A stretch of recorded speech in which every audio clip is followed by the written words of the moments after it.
வணக்கம் நியூஸ் 7 தொலைக்காட்சியின் நண்பகல் செய்திகளுக்கு உங்களை வரவேற்பது நான் வெங்கடேஷ்.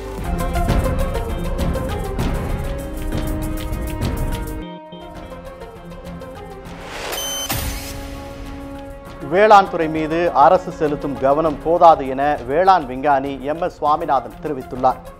விவசாயிகள் பிரச்சனையை உடனடியாக தீர்க்காவிட்டால் இந்தியா மீண்டும் ஒரு உணவு பஞ்சத்தை எதிர்கொள்ள நேரிடும் என்றும் எச்சரித்துள்ளார். தேசிய தென்னிந்திய நதிகள் இணைப்பு விவசாயிகள் சங்க தலைவர் ஐயாக்கண்ணு தலைமையில் விவசாயிகள் பேராசிரியர் MS சுவாமிநாதனை இன்று சந்தித்தனர். அப்போது நியூஸ் 7 தமிழ் செய்தியாளர்களிடம் பேசிய சுவாமிநாதன் விவசாயிகளின் பிரச்சனைகளை தீர்க்க அரசுகள் முன்வர வேண்டும் என்று தெரிவித்தார்.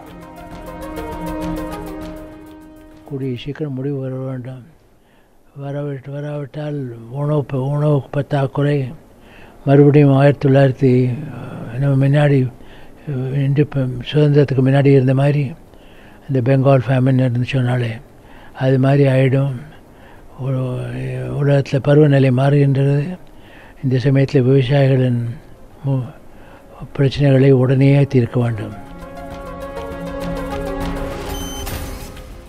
15 நாட்களில் விவசாயிகள் பிரச்சினைக்கு நடவடிக்கை எடுப்பதாக அறிவித்த முதலமைச்சர் எடப்பாடி பழனிசாமி ஒரு மாதத்திற்கு பிறகும் எந்த நடவடிக்கையும் எடுக்கவில்லை என தேசிய தென்னிந்திய நதிகள் இணைப்பு விவசாயிகள் சங்க தலைவர் ஐயாக்கண்ணு தெரிவித்துள்ளார். நடிகர் ரஜினிகாந்த் நதிநீர் இணைப்பிற்கு வங்கியில் கட்டிய 1 கோடி ரூபாய் பணம் வட்டியோடு சேர்த்து 10 கோடியாக உயர்ந்திருக்கும் என்றும் அந்த பணத்தை கொண்டு திட்டத்தை தொடங்க வேண்டும் என்றும் கோரிக்கை விடுத்தார். விவசாயிகள் மீதும் தமிழ் மக்கள் மீதும் அக்கறை கொண்டவர் ரஜினிகாந்த் என தெரிவித்த ஐயாக்கண்ணு அவருடைய பணத்தை கொண்டு நதிநீர் இணைப்பு திட்டத்தை தொடங்கினால் மகிழ்ச்சி அடைவேன் என்றும் கூறினார். நல்ல ஆரோக்கியமாக இருப்பதற்காக இயற்கை உணவை தயார்படுத்தி கொடுப்போம். ஐயா கூட இப்போ MS சுவாமிநாதன் ஐயா சொன்னாங்க, இந்தியா உணவு மறுபடியும் இந்தியாவில் உணவு பஞ்சம் ஏற்படாமல் இருந்தால் விவசாயிகளை காப்பாற்ற வேண்டும் சொல்லியிருக்கிறார்கள். அதை மத்திய அரசும் மாநில அரசும் கடைபிடிக்க வேண்டும். எலெக்ஷன் வந்துட்டால் நாங்கள் இந்த நாட்டுடைய முதுகெலும்பு, எலெக்ஷன் முடிஞ்சு போச்சுன்னா நாங்கள் இந்த நாட்டுடைய அடிமைகள் ஆகிறாங்க. அந்த நிலைமை மாறி எங்களுக்கு உதவி செய்யணும்னு கேட்டுக்கிறோம். தமிழக முதல்வர் எடப்பாடி பழனிசாமி பல கோடி ரூபாய் மதிப்பிலான பல்வேறு திட்டங்களை காணொலி காட்சி மூலம் இன்று தொடங்கி வைத்தார். தலைமைச் செயலகத்தில் இன்று காலை காணொலி காட்சி மூலம் வருவாய்த்துறை, வேளாண் துறை, உணவுத்துறை, தமிழ் வளர்ச்சித்துறை, இந்து சமய அறநிலையத்துறை சார்ந்த திட்டங்களை முதல்வர் எடப்பாடி பழனிசாமி தொடங்கி வைத்தார். இதில் அரசு அச்சகத்திற்கான கட்டிடம், 2,62 லட்சம் ரூபாய் மதிப்பில் அமைக்கப்பட்டுள்ள அண்ணா நினைவு பூங்கா ஆகியவை அடங்கும். அதேபோல் கொரிய மொழியில் மொழிபெயர்க்கப்பட்ட திருக்குறள் நூலை முதல்வர் வெளியிட்டார். அதனை கொரிய நாட்டு பிரதிநிதிகள் பெற்றுக்கொண்டனர்.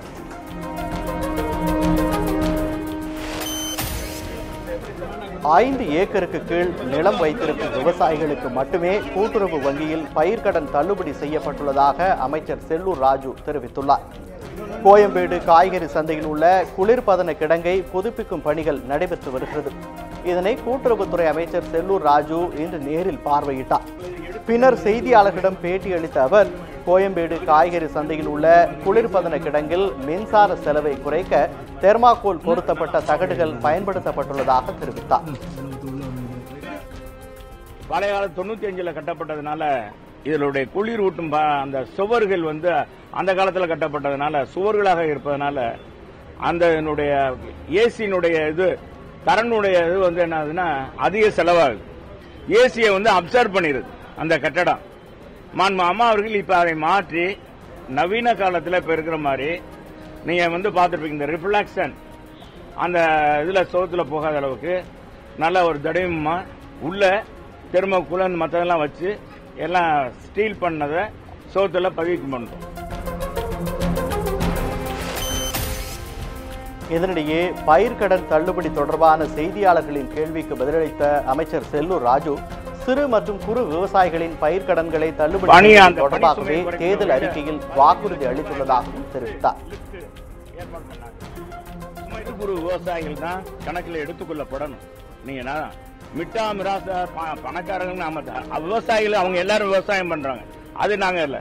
ஒரு அரசு இன்றைக்கு மக்களுடைய நிதியை பயன்படுத்து மக்கள் கொடுக்கிற வருவாயை ஏழை எளிய மக்கள் வறுமை கோட்டின் கீழே இருக்கவங்க சாதாரண நிலையில் இருக்க விவசாயம் பண்ற சிறு குறு விவசாயிகளுக்கு தான் அது 5 ஏக்கர் வரை உள்ளவங்களுக்கு அனைத்து விவசாயிகளுக்கும் இன்றைக்கு அம்மாவுடைய அரசு இன்னைக்கு அத்தனை சலுகைகளும் செலுது. அதே மாதிரி தள்ளுபடியும் செய்திருக்கிறது. எனவே பெரிய விவசாயிகள் நிச்சயமாக அதை நாங்கள் கணக்கில் கொள்ளவில்லை.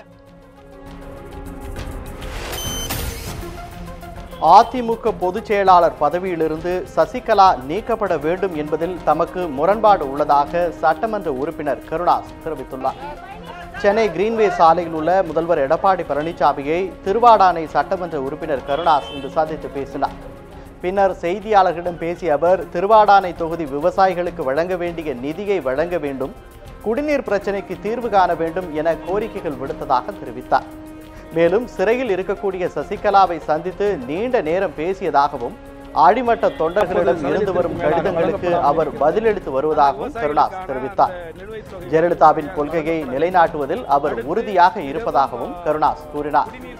அதிமுகவின் இரு அணிகளும் இணைந்து ஜெயலலிதாவின் ஆட்சியை தொடர்ந்து நடத்த வேண்டும் என்பதே தனது வேண்டுகோள் எனவும் அவர் கூறினார். நான் ஒரு தோழமை கட்சியினுடைய வேட்பாளர் என்ற முறையிலே மரியாதை நிமித்தமாக அவர்களை நான் சந்தித்தேன். ஏனென்று சொன்னால் புரட்சித் தலைவி அம்மா அவர்கள் எனக்கு இந்த அங்கீகாரத்தை வழங்குவதற்கு இவரும் ஒரு முழு காரணமாக இருந்தார் என்கின்ற விசுவாசத்தின் அடிப்படையிலே தான் நான் அவர்களை சந்தித்தேன். அவரை பொறுத்தவரை அவர் நீண்ட நேரம் என்னோடு உரையாடினார். அவர் மிகவும் தெளிவாக, குறிப்பாக அடிமட்ட தொண்டர்களிடத்தில் இருந்து அவருக்கு வரக்கூடிய அதிகமான கடிதங்கள், தொண்டர்களுடைய உண்மையான மனநிலை, கருத்துக்களை அவர் அறிந்து அதற்கு பதில் எழுதி கொண்டிருப்பதாக என்னிடத்தில் தெரிவித்தார்.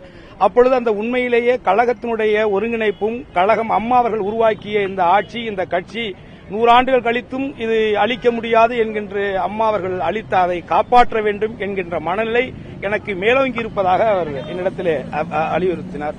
ஆகவே நிச்சயமாக இந்த ஆட்சி தொடர்ந்து நடைபெற வேண்டும் என்பதுதான் தோழமையாகி இருக்கக்கூடிய முக்குளத்தூர் புலிப்படையினுடைய வேண்டுகோளாகவும் கோரிக்கையாகவும் இருக்கிறது. அதை மீண்டும் வலியுறுத்தி உடலை நீங்கள் சரியாக பாதுகாத்துக் கொள்ளுங்கள் என்று என்னை பொறுத்தவரை அன்பாக அவரை நலம் விசாரித்துவிட்டு வந்திருக்கிறார். தமிழர் முன்னேற்ற படை வீரலட்சுமி, சீமான், திருமாவளவன் ஆகியோரை கண்டித்து வடசென்னை ரஜினி ரசிகர் மன்றம் சார்பாக தண்டையார்பேட்டையில் கண்டன ஆர்ப்பாட்டம் நடைபெற்றது. இதில் பேசிய மாவட்ட செயலாளர் புருஷோத்தமன், ரஜினிக்கு எதிராக போராட்டம் நடத்திய வீரலட்சுமியை கடுமையாக கண்டிப்பதாகவும், ரஜினிகாந்திற்கு எதிராக யார் பேசினாலும் போராட்டம் வெடிக்கும் என்றும் எச்சரித்தார். ரஜினிக்கு எதிராக கருத்து தெரிவித்த சீமான், திருமாவளவன் உள்ளிட்டோரையும் கண்டிப்பதாகவும் அப்போது அவர் தெரிவித்தார். போராட்டத்தின் போது ரஜினி ரசிகர்கள் வீரலட்சுமியின் உருவ பொம்மையை எரிக்க முயன்றதால் பரபரப்பு நிலவியது. உடனடியாக போலீசார் அவர்களை தடுத்து அனைவரையும் கைது செய்தனர். எங்களை அடக்கம், ஒழுக்கம், நேர்மை, நியாயம், நீதி, தர்மம் எல்லாத்தையும் எங்க தலைவர் எங்களுக்கு கருத்து குத்து. எங்க தலைவர் 4 பேர் எங்க கிட்ட தான் சொல்றாரு, நான் அரசியலுக்கு வருவேன் எங்களை கூட்டு தான் 4 பேர் 4 வார்த்தை சொல்றாரு. உங்ககிட்ட சொன்னாரு, எங்க கிட்ட சொல்றாரு. அதை நீ ஏடா விமர்சனம் பண்ற? ஒரு அவர் தமிழன் கிடையாதா? அவர் தான் சொல்றாரு, 44 ஆண்டு காலம் தான் தமிழ்நாட்டில் நான் தமிழனா வாழ்ந்துட்டேன், நான் பச்சை தமிழன் சொல்லிட்டார். அவருடைய சொந்த ஊர் கிருஷ்ணகிரி மாவட்டம் மூதாதையர்கள் எல்லாம் அவங்க இருக்காங்கன்னு சொல்லிட்டு எத்தனை தடவை அவங்களுக்கு நாங்க சொல்லிக்கிட்டு இருக்கிறது. நடிகர் ரஜினிகாந்த் மட்டுமே தங்களுக்கு பலம் இல்லை எனவும், அவர் வந்தால் பாஜகவிற்கு கூடுதல் பலமே எனவும் தமிழக பாஜக தலைவர் தமிழிசை சவுந்தரராஜன் தெரிவித்துள்ளார். சென்னை விமான நிலையத்தில் செய்தியாளர்களிடம் பேசிய அவர், அதிமுக ஓராண்டில் 2ஆக பிளவுபட்டு 3 முதல்வர்கள் மாறி இருப்பதாகவும் விமர்சித்தார். அதிமுக மீது தமிழக மக்களுக்கு நம்பிக்கை இல்லை எனவும், ஓராண்டு சாதனை என்ன என்பதை மக்களுக்கு விளக்க வேண்டும் எனவும் அவர் கேட்டுக்கொண்டார். விவசாயிகள் பிரச்சினைக்கு உள்ளாக்கிய திமுக அவர்களுக்கு ஆதரவாக பேச உரிமை இல்லை எனவும் தமிழிசை குற்றம் சாட்டினார். இந்துக்களை திருடர்கள் என பேசிய திமுகவினர் தற்போது கோவில் குளங்களை தூர்வாரி வருகின்றனர் எனவும் தமிழிசை விமர்சனம் செய்தார். ஒரு நேரடியான வெளிப்படையான நிர்வாகம் இருக்கிறது என்று மக்களுக்கு நம்பிக்கை வந்திருக்கிறதா என்றால் இல்லை. அதனால் மரியாதைக்குரிய எடப்பாடி அவர்கள் எப்படி மத்திய அரசு 3 ஆண்டு சாதனைகளை ஒவ்வொரு அமைச்சர்களும் தங்களது சாதனைகள் என்று தெளிவாக வெளியிட்டிருக்கிறார்கள், அதே போல தமிழகத்தில் உள்ள அமைச்சர்கள் ஒவ்வொருவரும் தங்களது ஓராண்டு சாதனை என்று தங்களது சாதனைகளை வெளியிட வேண்டும். அப்பொழுதுதான் இன்னும் மக்களுக்கு செய்ய வேண்டிய பணிகள் எவ்வளவு இருக்கிறது என்று தெரியும். ஆத்தூர் அருகே வீசிய சூறாவளி காற்றில் பறந்து வந்த தகரம் வெட்டியதில் பெண் ஒருவர் பலியானார். சேலம் மாவட்டம் கெங்கவள்ளி மற்றும் சுற்றுவட்டார பகுதிகளில் இடி மின்னல் மற்றும் பலத்த சூறாவளி காற்றுடன் கனமழை பெய்தது. அப்போது திடாவூர் மணக்காடு பகுதியைச் சேர்ந்த ராஜா என்பவரது மனைவி மகேஸ்வரி வீட்டிற்கு முன்பு இருந்த கயிற்று கட்டிலை எடுத்துச் செல்ல முயன்றார். அப்போது வீட்டின் அருகில் இருந்த மாட்டு கொட்டகையிலிருந்து பறந்து வந்த தகரம் மகேஸ்வரி தலையில் விழுந்து கழுத்தை வெட்டியுள்ளது. இதில் படுகாயமடைந்த மகேஸ்வரி இரத்த வெள்ளத்தில் சம்பவ இடத்திலேயே பலியானார். தகவல் அறிந்த கெங்கவள்ளி போலீசார் மகேஸ்வரியின் உடலை கைப்பற்றி பிரேத பரிசோதனைக்காக ஆத்தூர் அரசு மருத்துவமனைக்கு அனுப்பி வைத்தனர். இதுகுறித்து போலீசார் விசாரணை நடத்தி வருகின்றனர்.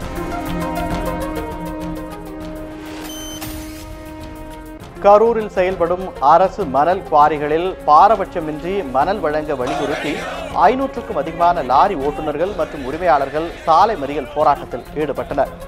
காவிரி ஆற்றங்கரையோர பகுதிகளில் செயல்படும் மணல் குவாரிகளில் உள்ளூர் லாரிகளுக்கு மட்டுமே மணல் விநியோகிக்கப்பட்டு வருவதாக கூறப்படுகிறது. இதற்கு எதிர்ப்பு தெரிவித்து ஈரோடு, திருப்பூர், கோவை, ஊட்டி உள்ளிட்ட மாவட்டங்களை சார்ந்த 500க்கும் மேற்பட்ட லாரிகளின் உரிமையாளர்கள் கரூர் திருச்சி சாலையில் ஏமூர் பகுதியில் சாலை மறியல் போராட்டம் நடத்தினர்.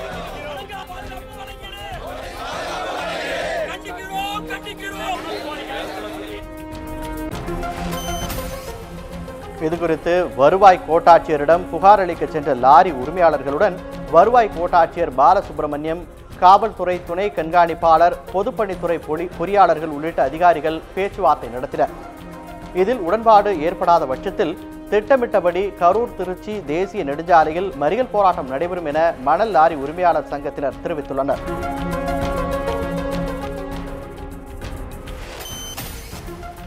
அதிமுக அரசின் 5 ஆண்டு வேதனையின் தொடர்ச்சியாக ஓராண்டு கால சோதனையை மக்கள் அனுபவித்து வருவதாகவும், ஜனநாயக முறைப்படி வெகு விரைவில் ஆட்சி மாற்றம் நிகழும் எனவும் திமுக செயல் தலைவர் மு.க. ஸ்டாலின் தெரிவித்துள்ளார். இதுகுறித்து கட்சி தொண்டர்களுக்கு அவர் எழுதியுள்ள கடிதத்தில் அதிமுக அரசு பதவியேற்று ஓராண்டு நிறைவடைந்த நிலையில் 3 முதலமைச்சர்கள் மாறியிருப்பதாக குறிப்பிட்டுள்ளார். தற்போது தமிழ்நாடே திவாலாகும் அளவிற்கு அரசாங்கத்தின் கஜானா காலியாக இருப்பதாகவும் ஸ்டாலின் தெரிவித்துள்ளார். பொது விநியோக திட்டத்தின் கீழ் ரேஷன் கடைகளில் வழங்கப்படும் பொருட்கள் போதிய இருப்பு இல்லாததால் ஏழை மக்கள் பாதிக்கப்பட்டிருப்பதாகவும் அவர் குறிப்பிட்டார்.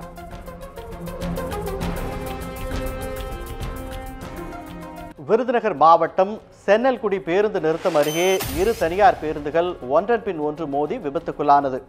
இச்சம்பவத்தில் 20க்கும் மேற்பட்ட பயணிகள் காயமடைந்தனர். சாத்தூரிலிருந்து விருதுநகர் நோக்கி தனியார் பேருந்து ஒன்று சென்றது. சென்னல்குடி பேருந்து நிறுத்தத்தில் அப்பேருந்தில் இருந்த பயணிகள் இறங்கிய போது பின்னால் வந்த மற்றொரு தனியார் பேருந்து வேகமாக மோதியது. இதில் 2 பேருந்துகளிலும் பயணித்த 20க்கும் மேற்பட்ட பயணிகள் காயமடைந்தனர். இந்த சம்பவம் குறித்து காவல்துறையினர் விசாரணை நடத்தி வருகின்றனர்.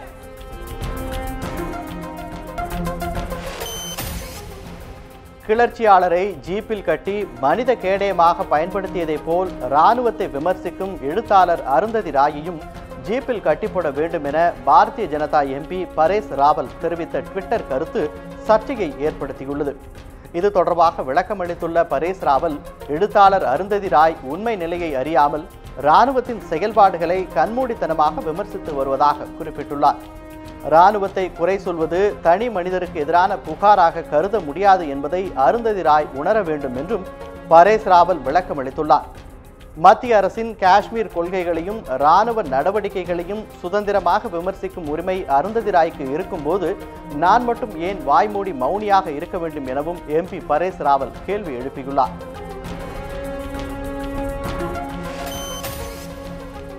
இங்கிலாந்தில் மான்செஸ்டர் நகரில் தீவிரவாதிகள் நடத்திய தற்கொலைப்படை தாக்குதலுக்கு குடியரசுத் தலைவர் பிரணாப் முகர்ஜி, பிரதமர் நரேந்திர மோடி ஆகியோர் கண்டனம் தெரிவித்துள்ளனர். இது தொடர்பாக தனது அதிகாரப்பூர்வ ட்விட்டர் பக்கத்தில் அவர் வெளியிட்டுள்ள இரங்கல் செய்தியில், மான்செஸ்டர் நகர குண்டுவெடிப்பில் 19 பேர் பலியான சம்பவம் தன்னை மிகவும் வேதனையடைய செய்ததாக குறிப்பிட்டுள்ளார். தீவிரவாதிகளின் இந்த கோழைத்தனமான செயல் கண்டிக்கத்தக்கது எனவும் அவர் குறிப்பிட்டுள்ளார். தாக்குதலில் உறவுகளை இழந்து வாடும் குடும்பத்தினருக்கு ஆழ்ந்த இரங்கலை தெரிவித்துக் கொள்வதாகவும் பிரதமர் தெரிவித்துள்ளார்.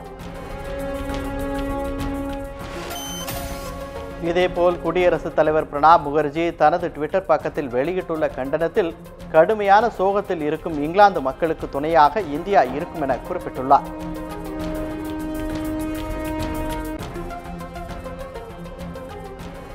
இத்துடன் இந்த செய்தி அறிக்கை நிறைவு பெறுகிறது. அண்மை செய்திகளை தெரிந்து கொள்ள தொடர்ந்து இணைந்திருங்கள் நியூஸ் 7 தமிழ் தொலைக்காட்சியுடன்.